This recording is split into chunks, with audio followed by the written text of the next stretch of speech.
Studies show Texas' craft beer industry brings in hundreds of millions of dollars to the state every year. Georgetown is hoping to cash in on the craft beer boom when the first brewery opens within its city limits in the next few months.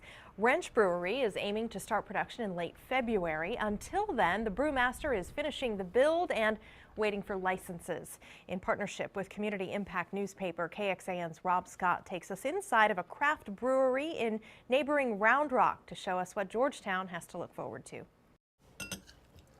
After more than 15 years of home brewing, David Halama turned his hobby into a business. We just kind of scratched together the money we could and purchased what we could and what I knew how to brew on, frankly.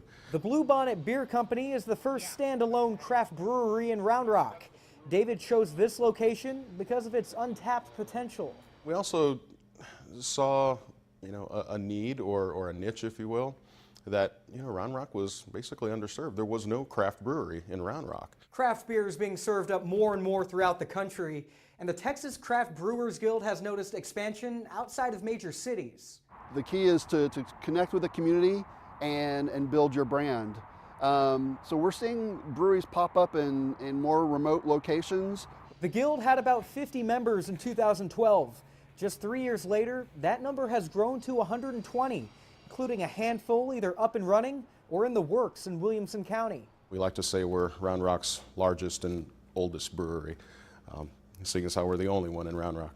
David has dreams of having his brews available statewide. Until then, he's taking it one barrel at a time. In Round Rock, Rob Scott, KXAN News. Fix Brew House in Round Rock brews beer on site, but it is classified as a brew pub. For more on final preparations for Georgetown's newest craft brewery, look into the Georgetown issue of the Community Impact newspaper. That's in mailboxes tomorrow.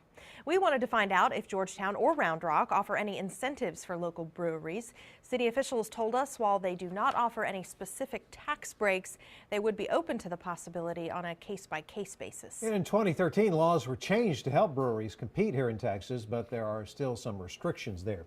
For example, when determining a location for the brewery, it must be at least 300 feet door to door from a church and at least 1,000 feet from property line to property line from a school. And last month, we told you some breweries are suing the state over one new law. It requires breweries to hand over distribution rights for free. They say they're prepared to take this all the way to the Texas Supreme Court.